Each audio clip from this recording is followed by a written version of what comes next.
So the purpose of this video is to review your first assessment check for Year 13 biology. So what we're going to do is ask you to use the video to work out why you lost marks on each question and to collate this in a document that we will make available to you. So I'm going to start off with question 1.1, which is a knowledge question, knowledge assessment. So it says, describe how a non-competitive inhibitor can reduce the rate of an enzyme-controlled reaction. Okay, so I'll class this one as knowledge recall. The first things that I'll be looking at are how many mark points are available. So I want 3 separate mark points. Okay, so let's have a look at this answer. Let's see where the mark points are. Okay, so first one is that the non-competitive inhibitor binds to another site which is not the active site. So that's the first mark point.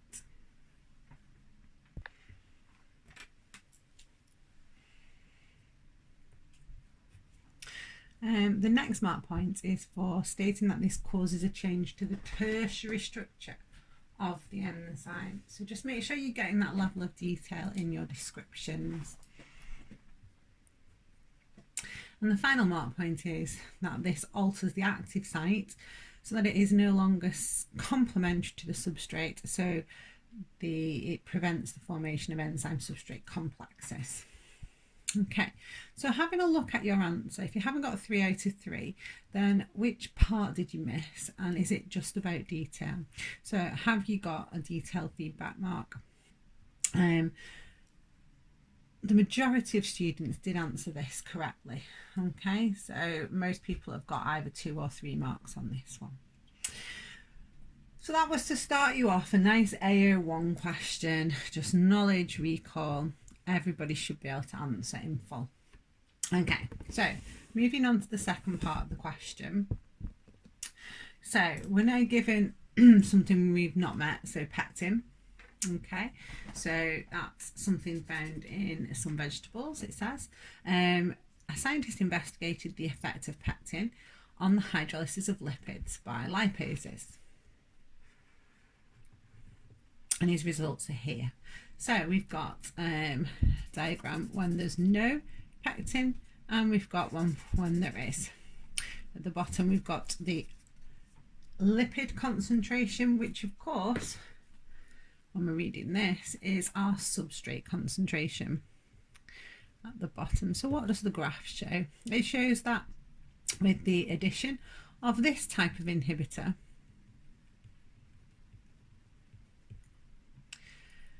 when that's present, the lipase activity is reduced, okay, and that the addition of extra substrate does not impact the rate of reaction. So you don't recover it, it's not recovering up to the comparative without the inhibitor present. So that's what we should see straight away, and you've got that in your keynotes. So although this is AO2, it's very familiar AO2. So if you are not getting your mark points on here, you need to ask yourself about what revision resource you've used for revising inhibitors, and whether or not you've got that graph that was at the bottom of your inhibitor page in your keynotes as part of your revision material. Okay, so let's look at the question. So the question states, the scientist concluded that pectin was a non-competitive inhibitor of lipase. Use figure 1 to explain why. So it's making sure that we're following the instructions. So what does our graph tell us? That confirms it was a non-competitive inhibitor. Okay, so we need to think back. It's about when we add substrates, when we increase substrate concentration, what the trend or pattern is. So in terms of writing this, okay, so we're looking for a 1 mark statement from the graph. So figure 1 shows increasing the concentration of substrate does not increase the rate of the lipase activity when the pectin is present. So in other words, addition of substrate is not recovering the rate of reaction, which is evidence that this is a non-competitive inhibitor. Okay, moving on to our next question.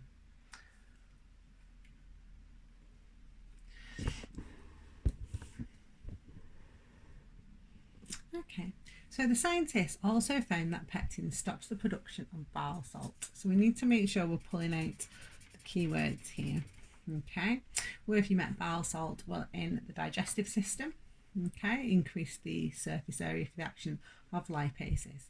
He prepared two suspensions, suspension A and suspension B. In suspension A, we had lipase, bile salts. And then in suspension B, we had lipase,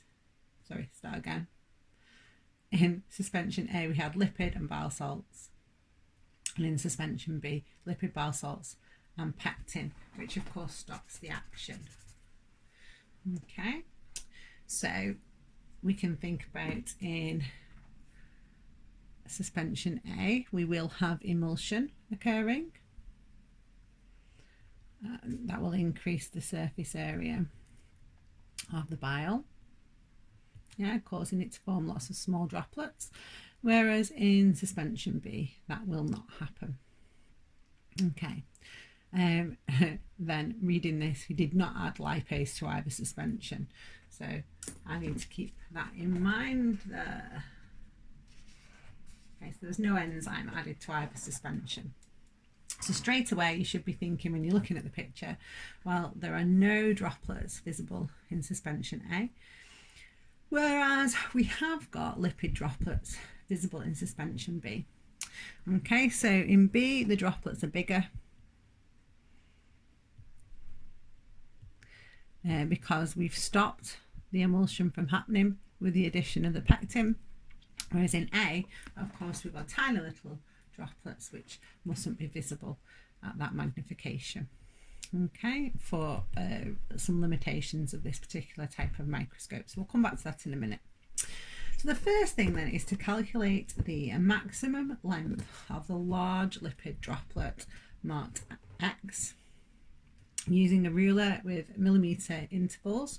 Always include the uncertainty in the measurement. Okay, use the uncertainty in your measurement to determine the uncertainty of your calculated maximum length. You can assume there is no uncertainty in the magnification. Okay, so the first thing that you would do is you're going to measure the maximum length of the droplet, which you do, of course, in millimetres, because we always measure in millimetres. Okay, so I've got 4 millimetres as my image size. Okay, so that's in millimetres, so I've got 4 millimetres as my image. Okay, now I want to calculate the real length. Now I am going to want my units in micrometers, so what I do at this point is I times that by 1,000 so that I have got my image in micrometers. Okay, and then all I need to do is to divide that by my magnification, which I've got is 500.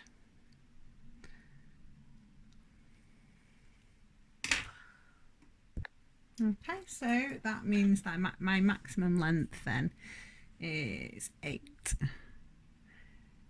micrometers. Okay, so that first step was very simple. So if you've got any of that wrong, things to check in with, you always measure in millimeters. Okay, so that's going to be really important. I always convert to the units I want at the end before I do anything else. It doesn't matter when you do that, but you need to remember to convert from millimeters to micrometers because we want our real size in micrometers. Okay, so leading us then to our uncertainty. Okay, so uncertainty is something that we do need to be able to calculate. Okay, it's something that has come up a couple of times on the exam. Okay, so whenever you're measuring any object with a ruler, okay, and you're measuring in millimeters, then your uncertainty is like to the nearest half millimeter. So if you like, at the beginning and the end of the measurement, there's an uncertainty. So we've got an uncertainty of 0.5 millimeters plus or minus. Now, when we've done measurements of quantities in class, so we've been using maybe a measuring cylinder, then we only apply that uncertainty to the one side of the measurement. But in the case of a ruler, the uncertainty is where you start measuring and when you stop. So there's 2 points of uncertainty. Okay, so I measured an object which was 4 millimeters with my ruler.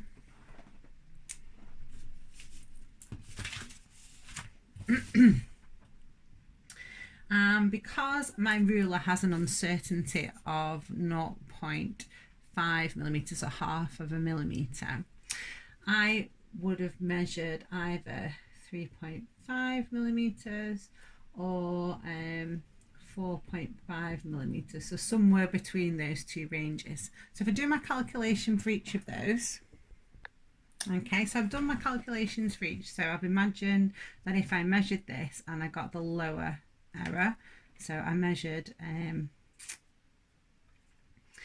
half a mil out at the lower end of the scale, then if I was only taking one measurement, this would be only the uncertainty that I kind of applied. Then I'm doing the same at the top end of the scale. So really,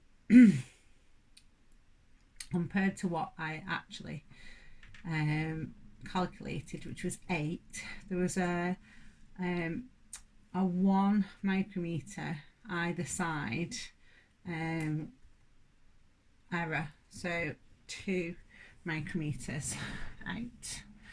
Okay, so if you're wondering where that came from, so if you're looking for some additional advice on that, if you have a look on the website, there is a practical booklet, and on page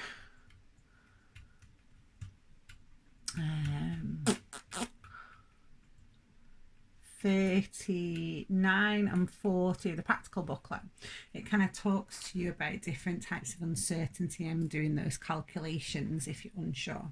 So all I've done is applied my uncertainty at either end of the measurement, which is why I've done 2. Okay, so I can't be certain that my measurement was not somewhere between 3.5 millimeters and 4.5 millimeters. So I've calculated my estimated real length with each of those measurements, and that's given me sort of a 2 micrometer error on the actual measured value. Okay.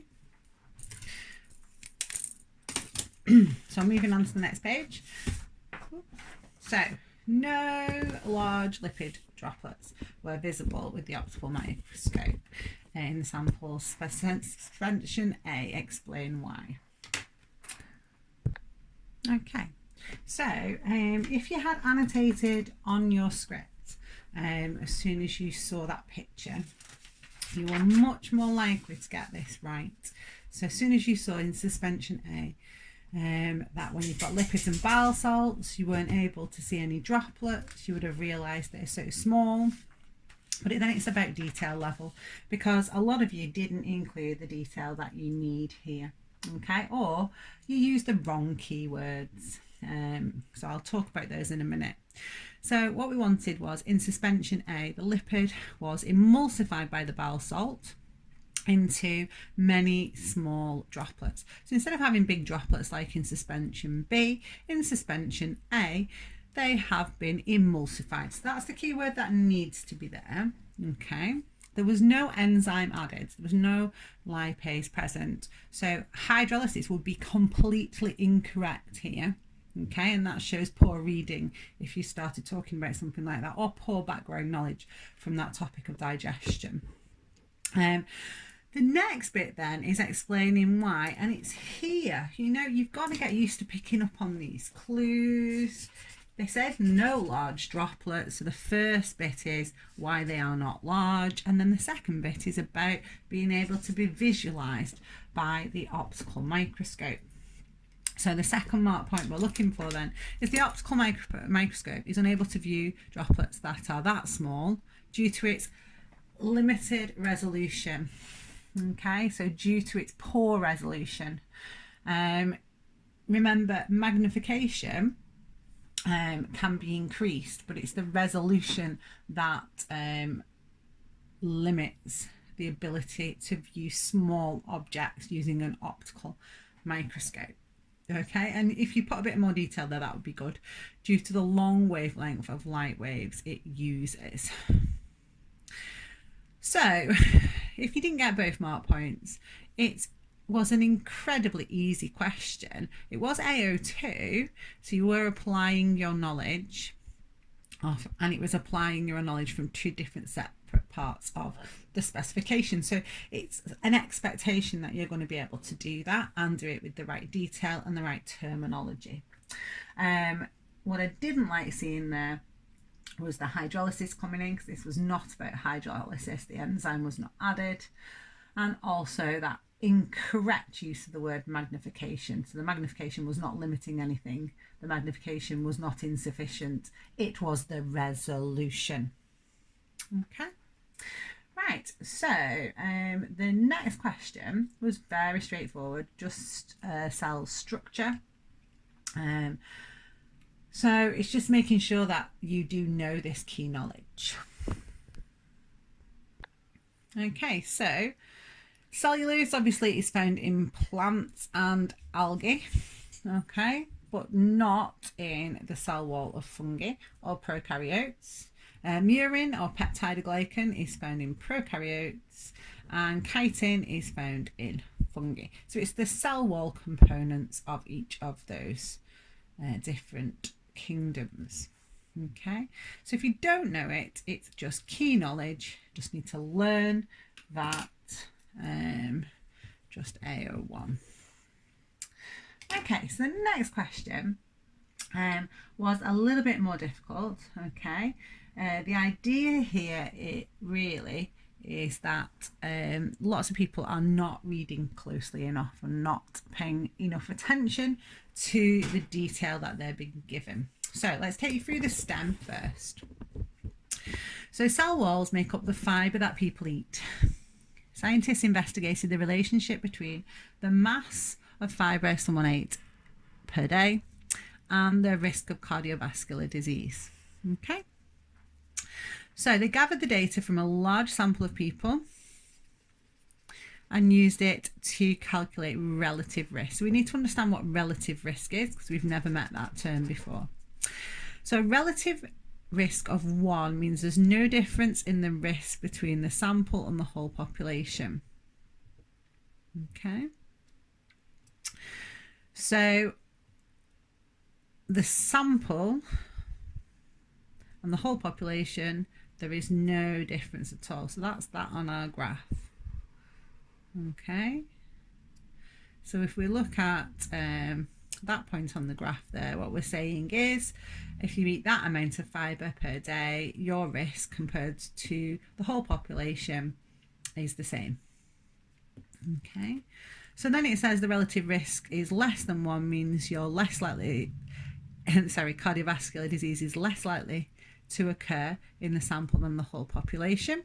So that means on this side of the graph here, where we're going into these negative numbers, less than 1, that's where the sample compared to the general population has a reduction in risk of cardiovascular disease. And then we have the same for the other side, so relative risk greater than 1. It says you're more likely to develop cardiovascular disease than the whole population on this side here, so this very low fibre mass consumption. Now, the results shown in figure 3, okay, are our solid line.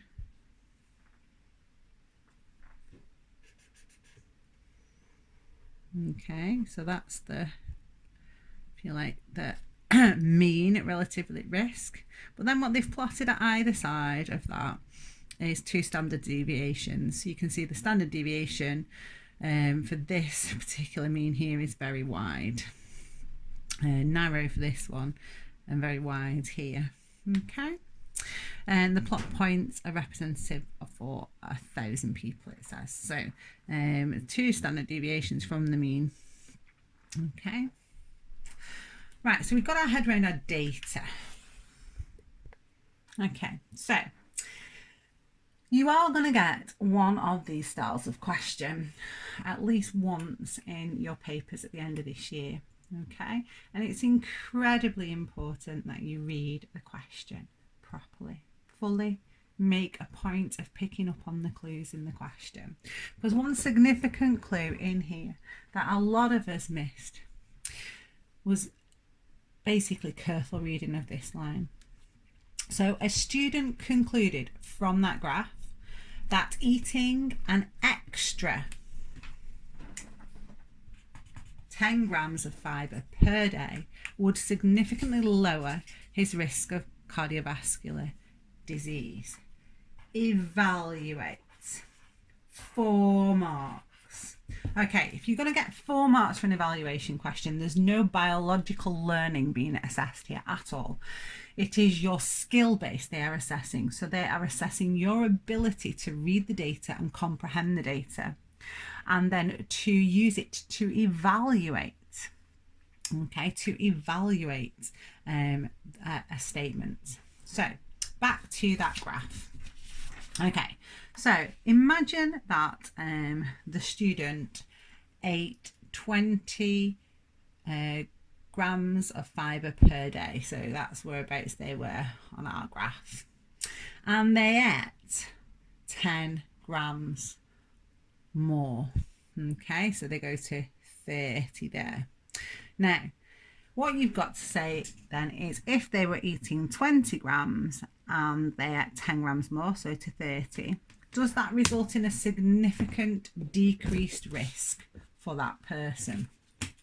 Okay, so if we have a look at our graph there, remembering our standard deviation, okay, there is a decrease in risk, and you can sort of read it off the graph, okay, and make a judgment as whether or not that is true.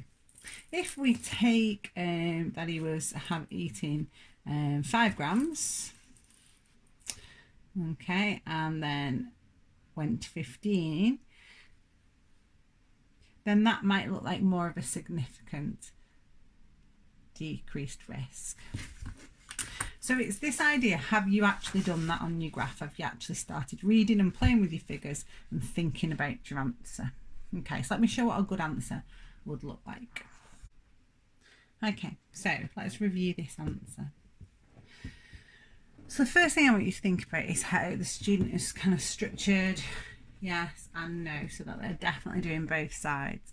I also want you to compare and contrast your answer in terms of detail and use of the data.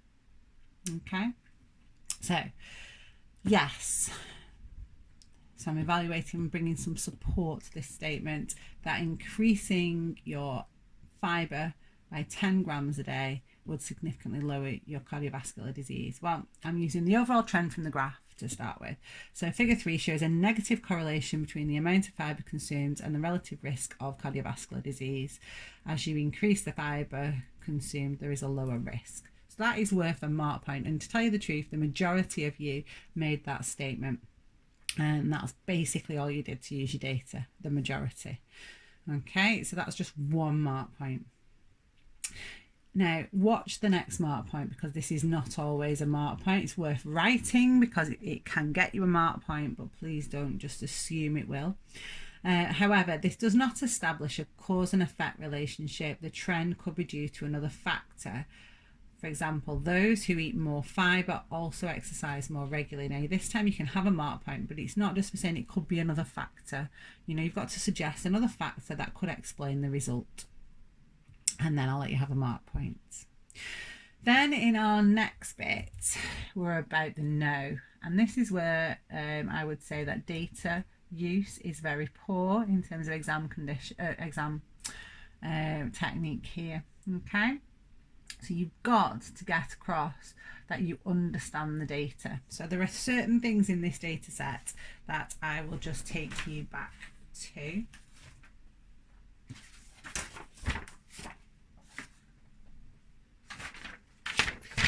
Okay, so we've got standard deviation. They've given us, so they want us to use it. They've also given us this: each cross is a plot point that represents 1,000 people. So look how many crosses there are for these low concentrations, and then how few crosses there are at these high fibre concentrations. So come on, use what is given to you. These are clues. They want you to use them. Okay, so how? So the person has not stated their current fibre intake. Okay, so we know that from the question. So adding an extra 10, is that always going to result in a reduction in risk? No, it is not. Read the graph. So if they currently eat 40 grams per day, eating 10 grams more will not significantly reduce their risk. So I've read that from the graph. So if we go to the graph, here I'm at 40. Okay, and I can draw a little line like that, and then at 50,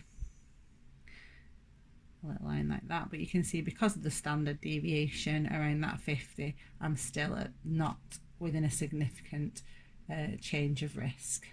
Okay, now you could do that for more data points on that graph.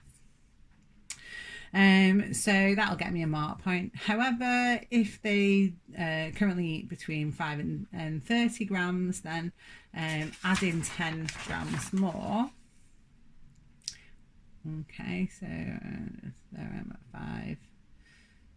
Add 10 grams more, and then you do get, she says, 5. I can't find 5 there. So we get a reduction in risk.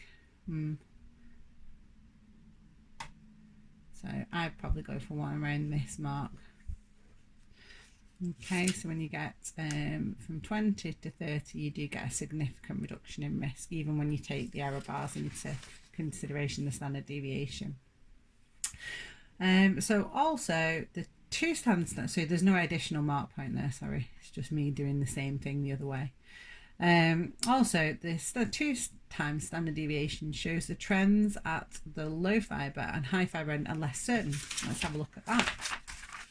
So when he's making this comment, again, it depends where he's looking to make that comment, because at this top end here, we've got lots and lots of variation around the mean, and at the bottom end also. So we're much less certain about those mean values and how adding 10 grams more does reduce your risk. We're very uncertain about that claim here, aren't we? Yeah. And then finally, at 60 grams per day, there is far less data than at 20. So again, it depends where his start point is in this graph when he adds his extra 10 grams, because if you look, there's only one little 1,000 people there in that big range, whereas there's loads around the 20. Okay, so there's more data at the lower fibre. Okay, so the other things you can also talk about is you can say that there wasn't a statistical test performed to see if there is a significant difference between his start risk and his reduced risk when you add 10 grams more. So that might get you an extra mark point. That's always worth talking around too.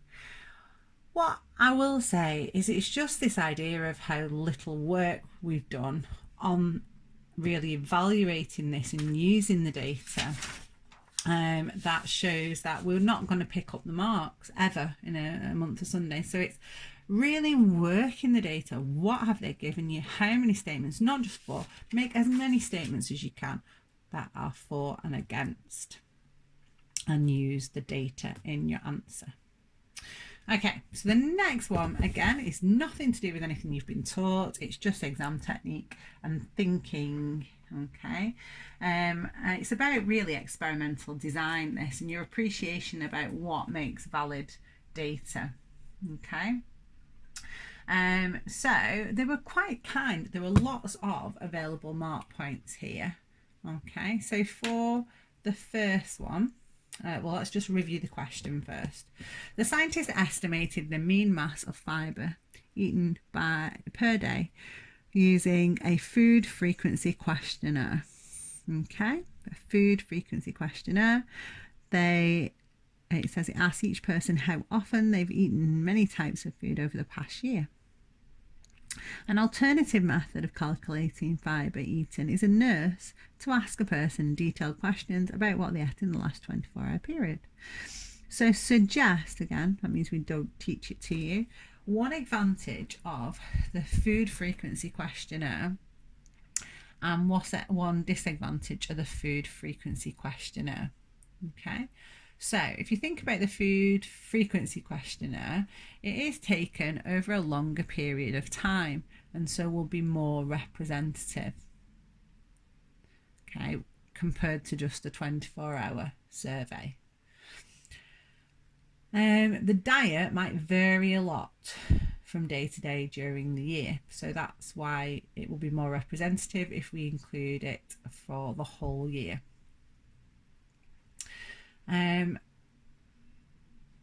So that's one sort of scenario. Okay. You might suggest that people are more honest on a questionnaire rather than speaking to a nurse, or that it might be more cost effective because there will be fewer nurses required if you use the food frequency questionnaire. Okay. So a disadvantage, of course, is you're asking someone to fill in a survey when they're on the foods they've eaten for the last year. So you're relying on long-term memory and they may not be able to remember, and so it won't be very accurate compared to when you ask me to recall what I ate in the last 24 hours, I'll be much more accurate. So the other thing that you might do is flip it and say that people will be more likely to be honest if they were being surveyed by a nurse, if that's what you think. Okay. Okay, so I'll just show you these two answers. So the frequent food survey is asking about many types of food over a year. This may be more representative than over a 24-hour period because people eat, what they eat varies day to day. Okay, so it's the idea that if you pick a day for your 24-hour survey where someone eats something different, very different to what they normally do, maybe they've been out for a meal or something, then that will not be representative of what they eat over a longer period of time. So that year survey is better in that way. However, the food survey relies on long-term memory, so you've got to remember all the different types of food that you've eaten over that year. That might not be as accurate. You'll be more likely to remember what's eaten in the last 24 hours accurately. So those two answers would get me 2 separate mark points there. So it's just, are you expanding your answers, or are you just saying things like it would be more representative, it would be more accurate? That's no good. You've got to explain why in every case. Okay, so moving on to our next question. So first of all, you have studied this topic, for those of you who seem to not remember stabilising selection. So stabilising selection, this is the named example. So it is in your variation topic. So we did different types of selection. We talked about in the population there being variation, that the variation was the result of mutation which produced new alleles, and that was a natural state of variation in the population, and that if there was then a selection pressure or selection pressures, then they would cause those individuals with the advantageous alleles to be more likely to survive, reproduce and pass those alleles on, so that they increase in frequency in the population. So this scenario is stabilising, so that means that the two extremes within the population are being selected against and being removed from the population. So scientists collected data on 800,000 human births. The data shows the mass of each baby at birth and whether the baby needed to be transferred to the special care unit for very ill babies. Okay, so this really is making a good link here between what the examiner's trying to tell you. Okay, so they're saying use figure 5, so you have to use the graph to explain how human mass at birth is affected by stabilising selection. Now this is in your keynote, so we know that very light mass babies, so low mass babies, and very high mass babies are less likely to survive.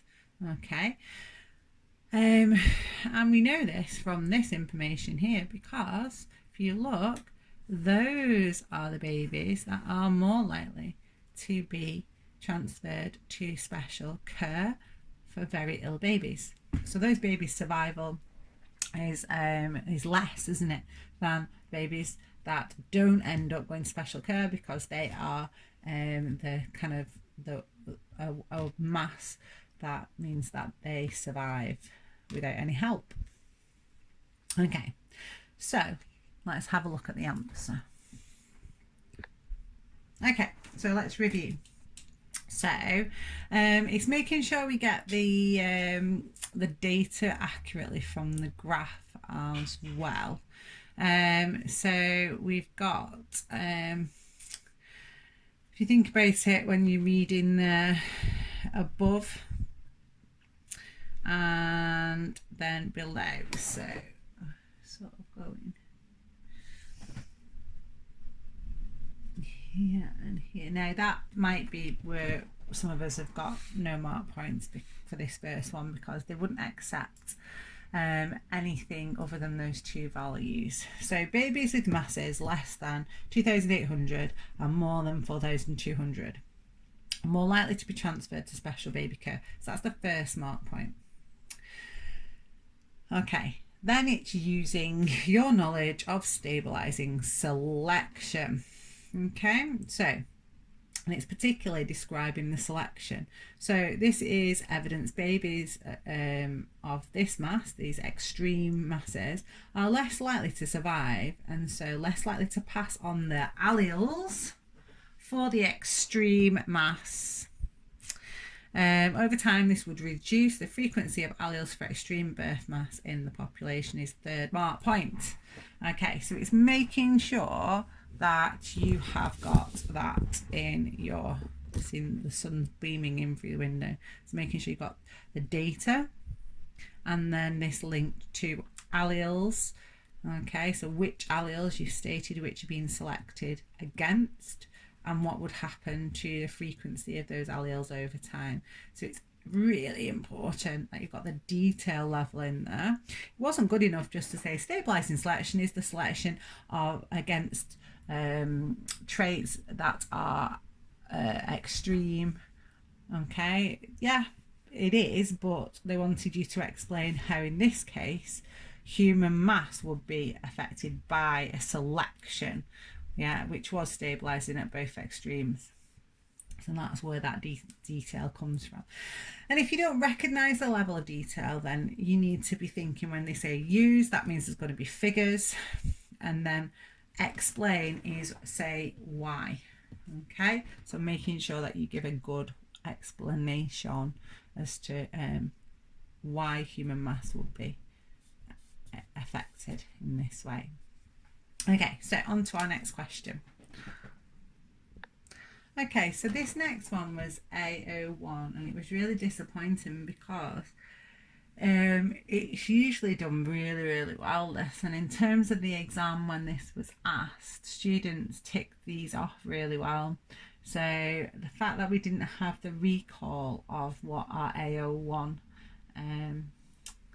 is a bit disappointing, and we need to probably review this topic, or ask you to review this topic if you didn't do very well here.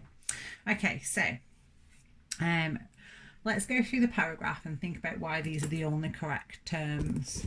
Okay, so in the heading in the STEM, the scientists studied the effect of one form of KIR2DS1.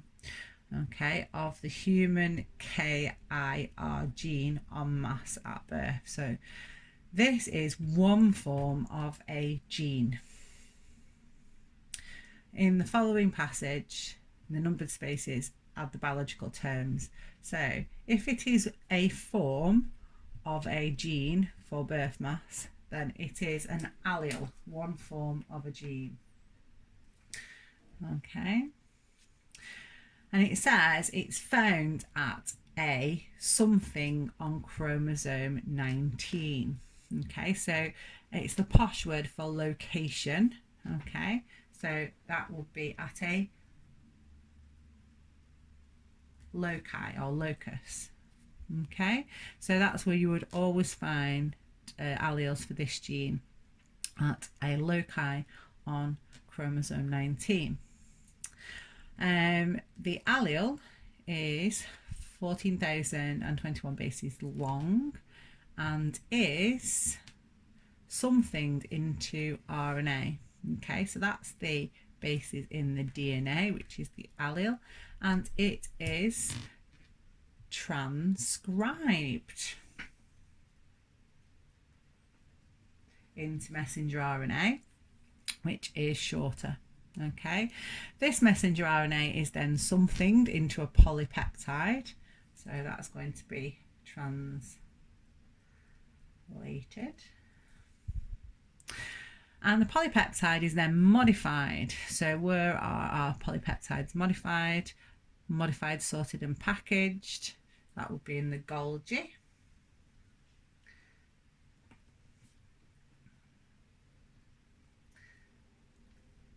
But we'd also accept the rough endoplasmic reticulum, because if you think about it winding up into its tertiary structure, we would think, you might think that's a modification, so that happens there. And then finally, before forming its functional, and this last one was tertiary structure.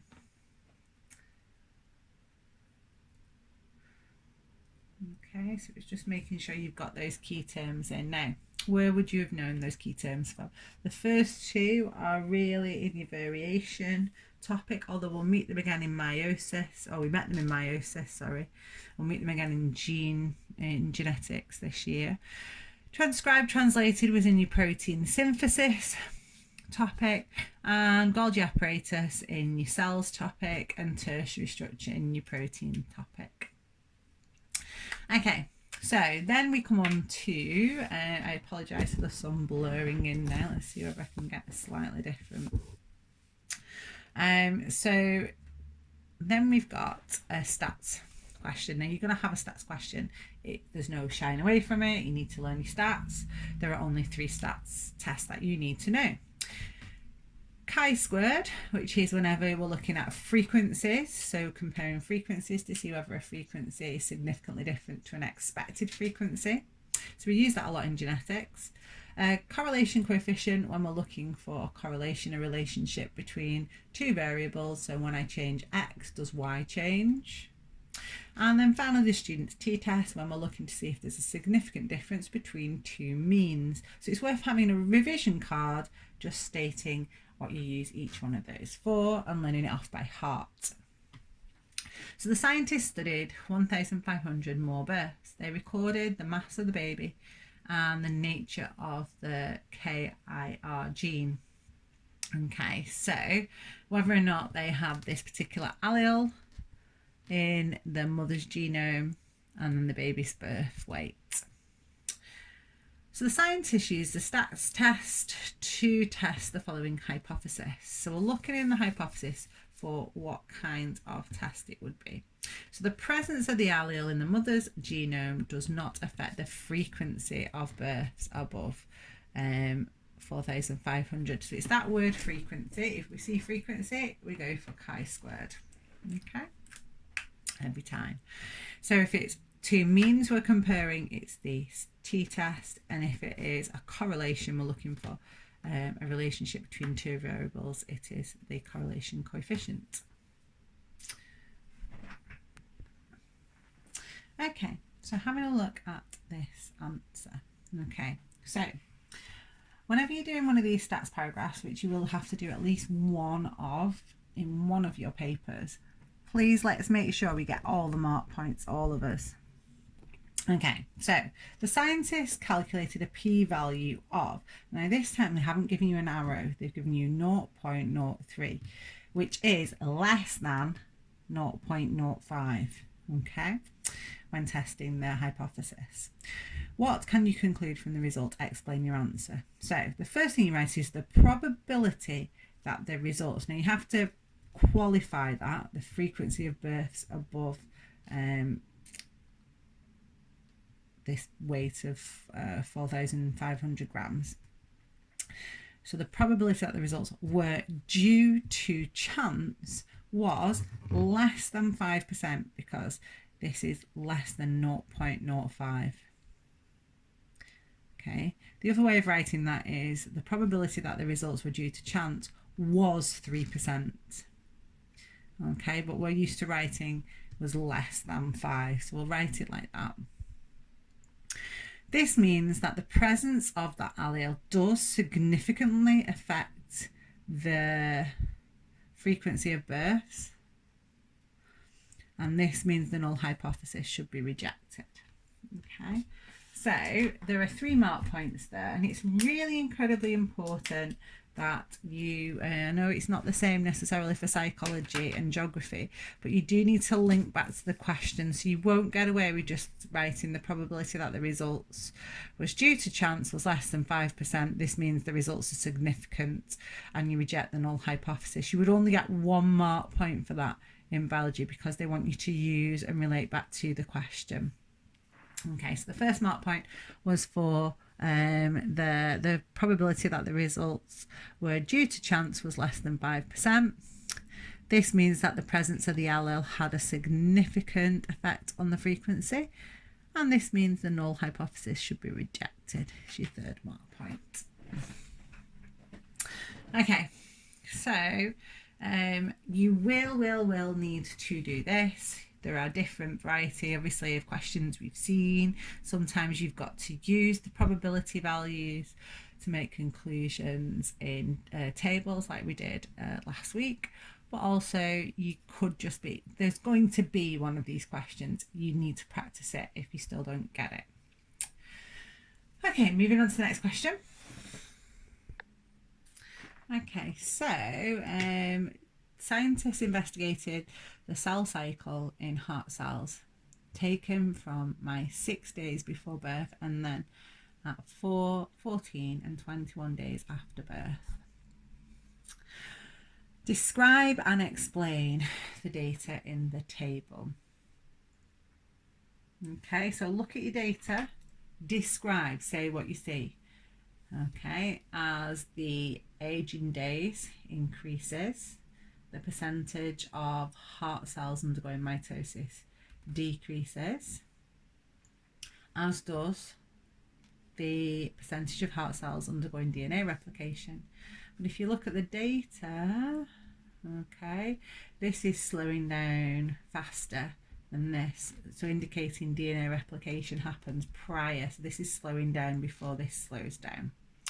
That's a subtle trend, and that's the kind of trend at year 13 you're looking for. Okay, so let's see how we write about it. Okay, so the percentage of cells undergoing mitosis and DNA replication is decreasing from before birth until 21 days.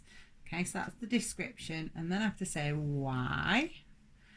Okay, and they're tied together, these mark points. You don't get a mark point for the trend without the explanation.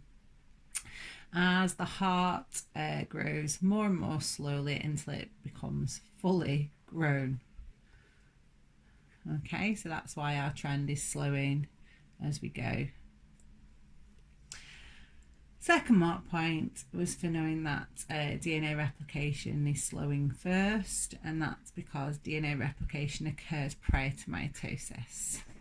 So it's making sure you've got the depth of the trend in there too. Okay, moving on to the next question. Okay, so this was a cracking question, and in fact very well answered by the majority of students. What I would say is application, but it's familiar application. We've done application questions just like this previously, and so I would have expected everybody to get all 5 marks. Where we didn't, it was because we'd forgotten some of the key knowledge. DNA replication needs to be absolutely tight. We need to know the names of the enzymes, need to know what they do. So DNA helicase, very important, it breaks hydrogen bonds. It does not hydrolyze hydrogen bonds. Hydrolysis, remember, is the breaking of a chemical bond with the addition of water. That does not happen when a hydrogen bond breaks. Okay, it's a weak intermolecular force. So don't mix your terms up. Let's have a look at a good answer here. Okay, so let's review the answer. So the first mark point was for DNA helicase, breaks hydrogen bonds, second mark point. That's most of you got those. But then it was really shoddy in terms of communication, clarity. So what were we looking for? Well, 3 DNA nucleotides bind to exposed bases on the DNA strands by a complementary base pairing adenine to thymine and cytosine to guanine. Now, there's no additional marks yet. The chemical BRDU forms hydrogen bonds with adenine on the template strand in place of thymine, a thymine containing nucleotides. That's where my mark point is. Okay, so now DNA joins adjacent DNA nucleotides together, forming phosphodiester bonds between them, and it does, as it does, it incorporates the BRDU into the new strand. It's the final mark point. So I would just say that I don't think you've got the detail there. Some people didn't have the recall of the AO1, so up over here this is all AO1, AO1, AO1. There's only one mark point of AO2 here in the middle, so otherwise it was detailed knowledge of DNA replication that was missing. And as I said, it was a very familiar AO2, something we've done previously with other examples in our question pack. So I would have had an expectation of getting most people getting 5 out of 5 on that one. Okay, now where it was a little bit more tricky, and it's the only question we've had so far that has been AO1 on ELISA tests.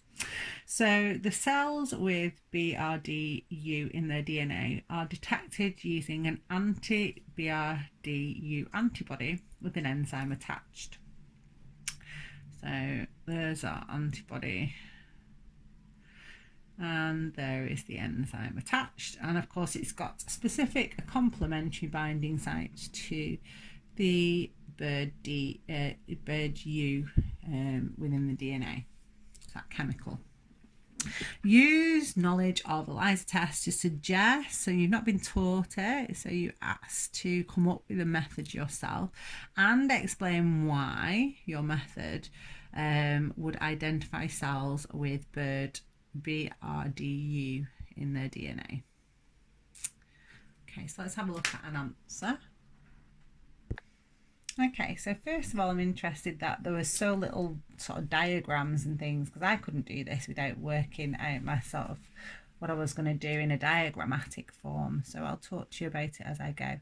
So the first thing I decided to do was to get the anti-BRD antibodies and stick them, attach them to the inside of my test chamber. Yeah, so they're attached to the plastic of the vial. And then of course I would add to that my test sample, so my cells that may or may not contain the BRDU. Okay, if they do, they will bind, so there they are in purple, they'll bind to the antibody, and then I'll wash unbound antibody away, and then add a second lot of anti-BRDU with an enzyme attached to them.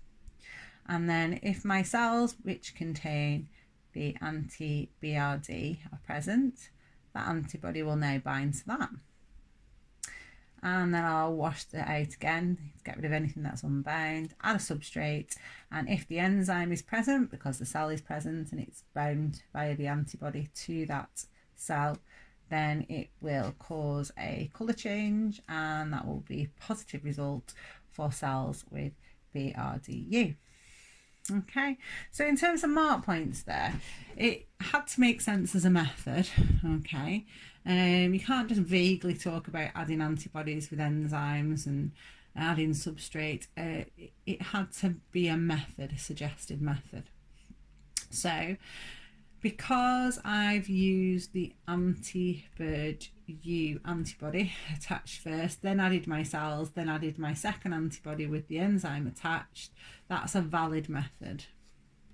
I've also got mark point for washing unbound antibody away at the appropriate stages, and the additional mark point there is for adding substrate and describing that I'll get a colour change if I had the enzyme present as a result. It wasn't the only method you could have suggested, so you could have suggested just actually sticking the cells to the inside of a test plate and then just directly adding to that your antibody with your enzyme attached, which would have bound to your cells that because your cells contain the BRDU. If they didn't contain it, then they wouldn't bind. Then you would wash out and then do this final step, and that would have worked as well. Okay, so it's AO1 knowledge, but AO2 to apply it using the keywords, the anti-Bird U, BRDU, in the right way. So you really had to know ELISA tests to be able to do this for real in your question. Okay. Right, moving on to the next one. Okay, loads of reading in this one. So I would have expected to see lots of highlights and lots of underlining as people are trying to understand and comprehend all this information being given to them. If you haven't done that, then maybe you need to consider what you're doing to ensure that you recognise everything you need to in your exam technique. So the water potential of leaf cells is affected by the water content of the soil. Scientists grew sunflower plants. They supplied different plants with different volumes of water. And then after 2 days, they determined the water potential of the leaf cells using an instrument that gave a voltage reading. The scientists generated a calibration curve to convert the voltage reading into water potential. So then they could read using voltage, but then convert the data to water potential. Okay, so we've used calibration curves before, remember, when we've done our Benedict sensitivity, and we used our colorimeter to measure the amount of beetroot dye that in our diffusion assay. So we've come up with, I think we've done 2 calibration curves like this, where we've read something using a bit of kit and then done the same thing for known values, so we could produce a graph we can read from a calibration curve. The scientists needed solutions of known water potential to generate their calibration curve. The table shows how to make sodium chloride solution with a water potential of minus 1.95 Pascals, so micropascals. Complete table 5 by giving the headings, units and volumes required to make. So we want 20 centimeters cubed of sodium chloride solution. Okay, and we've got a known sodium chloride solution of 1 molar per decimeter cubed. Okay, so we've done this before, and I'm not quite sure what everybody was thinking when they were writing nonsense over here about voltage. So we've got a known concentration of sodium chloride. We've got a volume we want to make Okay, and then we've got a solution that we've been given the concentration we need here. Okay, so that's what we're making. So really here we need to put volume of water. Okay, so you're actually going to get a mark point in this exam for realising that if you've got a concentrated solution and you want to make a weaker solution, you're going to have to water it down. So mark point number 1 for writing volume of water, and then for putting either mil or centimetres cubed, so we know we've got because it did ask us to put the units. 1 mark.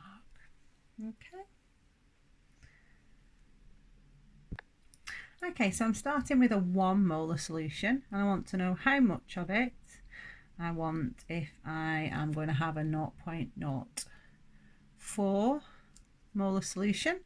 So if I go, and I want 20 centimetres cubed of it, so if I go 20 times 0.4, okay, that would give me 0.8 centimetres cubed of my solution. It needs to be 1 molar sodium chloride, and then I just top that up to 20 to dilute it down, so I've got a 0.04.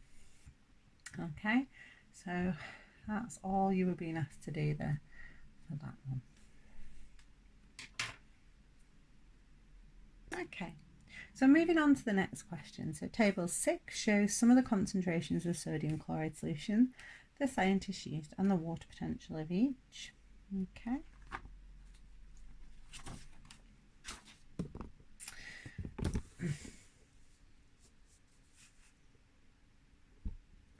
And then it says there is a linear relationship between water potential and the concentration of sodium chloride. Use the data in the table to calculate the concentration of sodium chloride solution in a water potential of minus 3.41. Okay, so the key here was that we had this information that it was a linear relationship. So if you have a look at this here, so this is like plus 0.06, okay, and then from there to there is plus 0.6. So if we look at how much we increase when we've got a 0.06 increase, then the difference between those two values, 2.92, okay, and then between these two values 0.97. So now I can use that data, so I can say, if you like,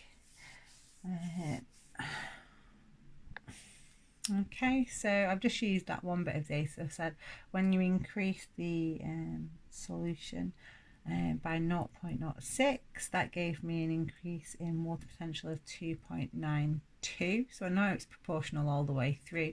So if I divide that by 6, so I know now if you increase the concentration of sodium chloride solution by 0.01, that equates to a change in water potential of 0.486.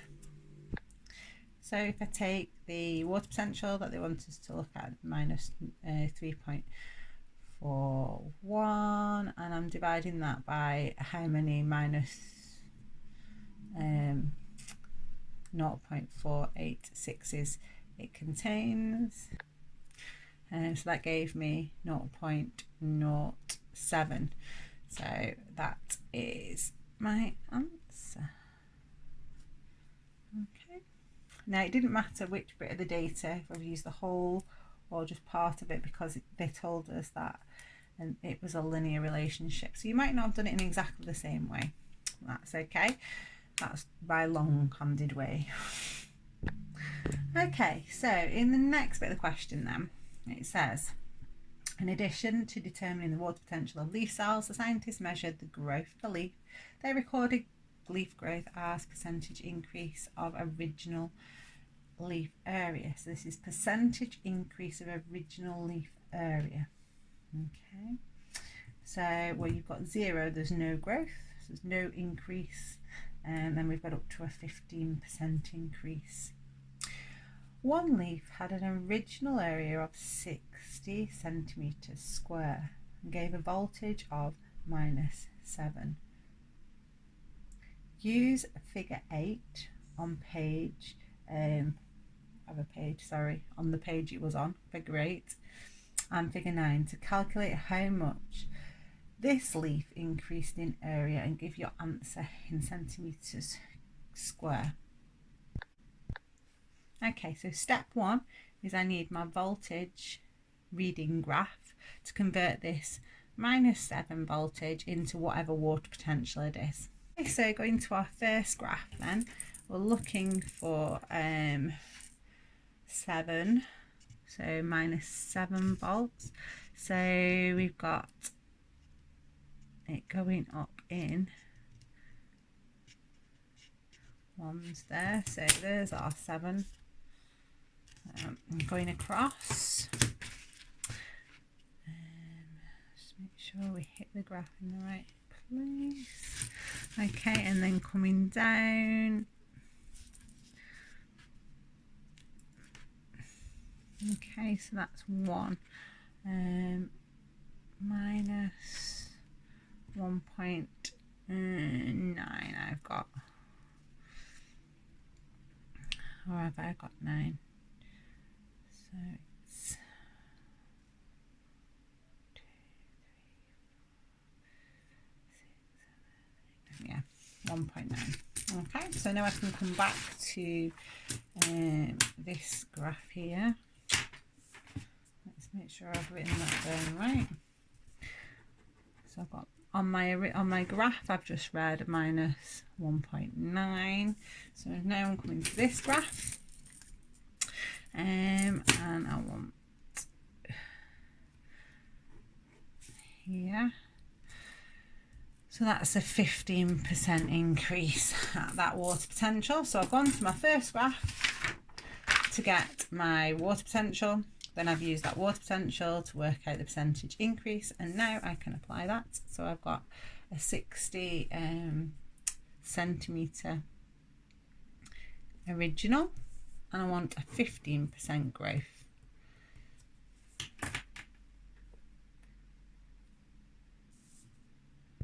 Okay, so 15% growth is adding an extra, not 8, it was 9, wasn't it, centimetres. Okay, so it would be 69 centimetres here. So there's quite a lot to get to this end point, but it was making sure you read both graphs accurately. Okay.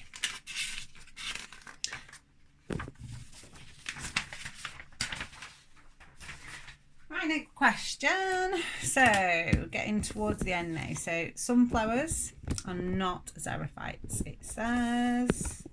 The scientists repeated this experiment with xerophytic plants. Suggest, so you're not supposed to know, and explain one way that the leaf growth of a xerophyte would be different from the leaf growth of a sunflower. Okay, so if we go back to that graph, this is our sunflower result, and what we're saying in our sunflower was that once the water potential dropped below, sort of got quite low, there was no growth. Okay, so it would be a suggestion that that wouldn't be the case for a xerophyte.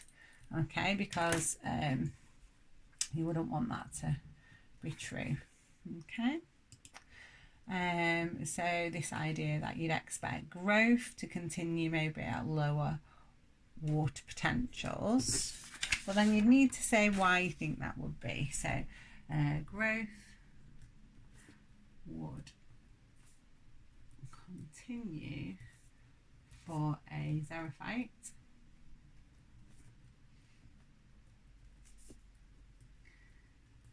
at lower water potentials, because you would expect that to be an adaptation of being a xerophyte, because of course they will be in soils with lower water potentials. Okay, so we'd expect that we would have adaptations within those plants to enable them to continue leaf growth under the conditions where we've got in the soil low water potential. Okay, so let's have a think about what that would mean. So okay, so what was important is that this was the leaf water potential. Okay, so if you think about the leaf water potential, that the leaf water potential is going to be low. So this is about water loss at the leaf. So we think that the xerophytes will continue to grow at lower water potentials. So if you think about the leaf water potential, it'll be lower, okay, because of sort of this idea that there will be adaptations to the stomata, to the growth area. So the idea that you get slower growth because you'd have fewer stomata when they're open. Okay, so on this one, sunflowers are not xerophytic plants. The scientists repeated the experiment with xerophytic plants, suggest and explain one way the leaf growth of a xerophyte would be different to the leaf growth of a sunflower. So we've got our graph here for our sunflower showing that when the leaf water potential drops, there's very little growth. So if the leaf water potential drops, that's when the stomata would be closed, and so we would expect that for our sunflower that would mean that growth stopped then. Okay, now for our xerophyte then, we would expect that growth would continue for the xerophyte even though the water potential of the leaf was lower. Okay, so if the water leaf potential of the leaf is lower, then we might suggest the reason for this is the xerophyte might have special enzyme or metabolic pathways which enable it to continue to grow when the water potential of the leaf is low. So in other words, it can fix carbon dioxide more quickly, for example, have special enzymes for that.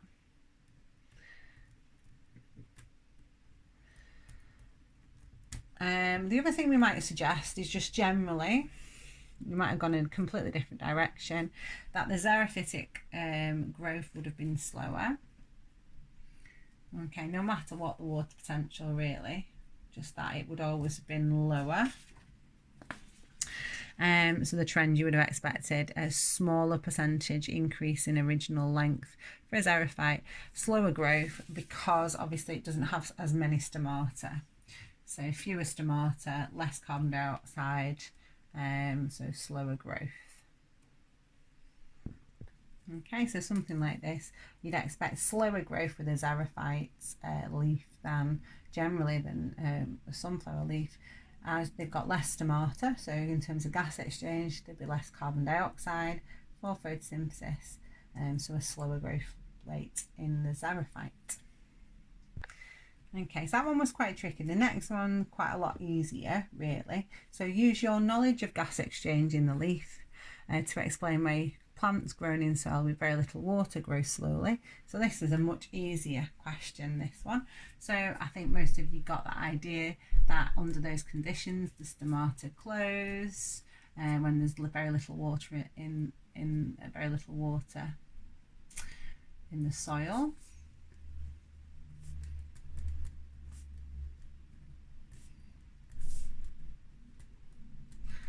And that as a result of that, now we can say less carbon fixation, can't we? So there'd be less carbon dioxide for Calvin cycle, for photosynthesis. And if you've got less photosynthesis, of course, less carbon fixation, that will be less GP to TP, less TP to glucose.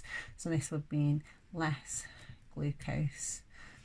And so that would be less glucose for growth, so slower growth.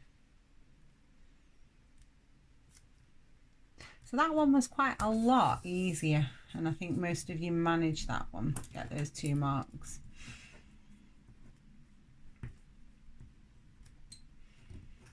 Okay. Right, so then for paper 1, there will be 3 questions at the back of the script that are going to look like this, and you cannot afford to lose them. Okay, now it's no good just recalling everything you know about water in answering this question. It asks you to explain the 5 properties of water and what makes them important to living organisms. So if you didn't say so, you aren't going to get any marks. So let me show you. Okay, so there's not a massive amount of detail. I've kind of written it into the key mark points, if you like. So first one, it's a metabolite. So is used in. Now I would say used in hydrolysis, breaking a bond with the addition of water, or formed during condensation. Or I would say is used in the reaction of photolysis in photosynthesis. So give the mark point really detailed, but it's a metabolite, so you've got to illustrate it with a so. Solvent, again, you've got to illustrate what that means. You can either say it's a solvent, so that's where metabolic reactions can occur, but also so used to transport substances because they have to dissolve in the water to be then transported around the plant, things like mineral ions and sucrose. High heat capacity, okay, so buffers temperature changes, so that means that an aquatic environment is a more stable temperature environment for organisms to live. Large latent heat capacity, so provides a cooling effect via evaporation, so you can give the example of sweating there, but make sure you've got the word evaporation. And then finally, cohesive forces between water molecules, you have to clearly state that it's between water molecules, produce a continuous column of water in the xylem of plants, so support a water column in a plant, and also produce surface tension which supports smaller organisms to live in that particular habitat on the surface of a pond, like a pond skater. Detail, detail, detail, make sure we've got the so. Okay, it's got to be there. And then final question. Okay, mostly did really well on this one, thank goodness. This is like one of the earliest topics we studied in biology last year. So describe the chemical reactions involved in the conversion of polymers to monomers and monomers to polymers. Give 2 named examples of polymers and their associated monomers to illustrate your answer. So to illustrate your answer, make sure that you have picked polymers.